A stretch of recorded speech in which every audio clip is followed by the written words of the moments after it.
It's time for On the Farm with George Noleth. Well, on the farm this morning, the Beatles once sang, "I get by with a little help from my friends."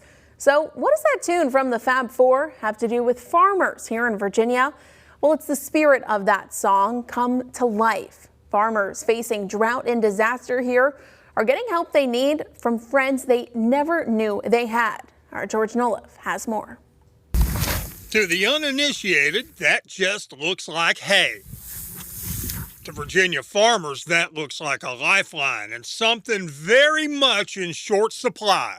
There is no supply in Virginia right now because everybody is faced with the same dilemma. And that dilemma James Coffey, owner of Breezy Ridge Farms in Lexington, is talking about is a drought-fueled hay shortage. There's a lot of people in the state of Virginia that's their livelihood. They make hay and they sell it for a living.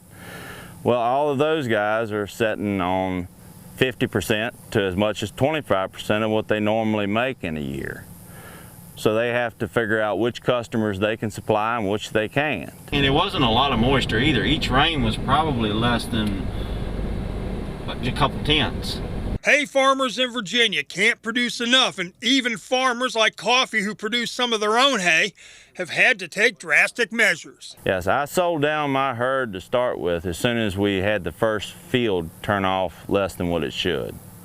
I could see the dry weather on the horizon, I could see the drought building, and I just had a bad feeling that it was going to get worse. We went from making around 90 square bales per acre to between 35 and 45. John Reynolds is a farmer in Hay Holler in Bedford County. He says the hay shortage is causing a panic and prices are going up. Some bales are selling for nearly double what they did last year. He's driving farther to get hay too, and when he does, it's sold as soon as he can get it. And right now, my operation and what we have is depleted. But help is on the way. This hay right here on this end of the stack come out of Ohio. The stack here has about 143 bales in total all in it, and if you look back, you can see how the stack kind of changes shape. There are some big square bales back in here that come in from Kentucky. 300 miles away, the view is very different. Green fields stretch along the highways of central Ohio. Drought created the distance between supply and demand. Kindness is helping close it. Empathy over economics? Yes. That's Carl Gerhardt of Gerhardt Farms in Chillicothe, Ohio. He's one of a group of farmers in Ohio and Kentucky who have plenty of hay, and they are helping out their brothers and sisters in Virginia. Gerhardt says this isn't about taking advantage of somebody else's misfortune, it's about helping.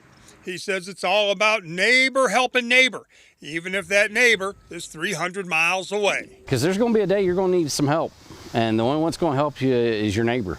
So you got to just take care of everybody.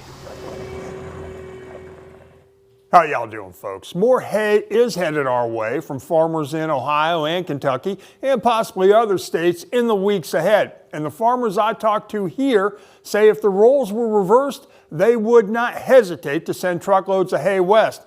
People helping people. Yeah, it's just people looking out for each other. Yeah, I love that, George. Now, George, this hay shortage, obviously a big problem. Can you kind of put this into perspective? Give us an idea on the scope. Sure. The Virginia Department of Agriculture says there are more than 25,000 cattle, dairy, goat, sheep, and horse farms in Virginia, and nearly all of them need hay. A lot of them are family farms, too. So that hay from Ohio and Kentucky isn't just helping an industry, it's helping farm families get through a really tough year. Yeah, thanks, George. Appreciate seeing people helping people.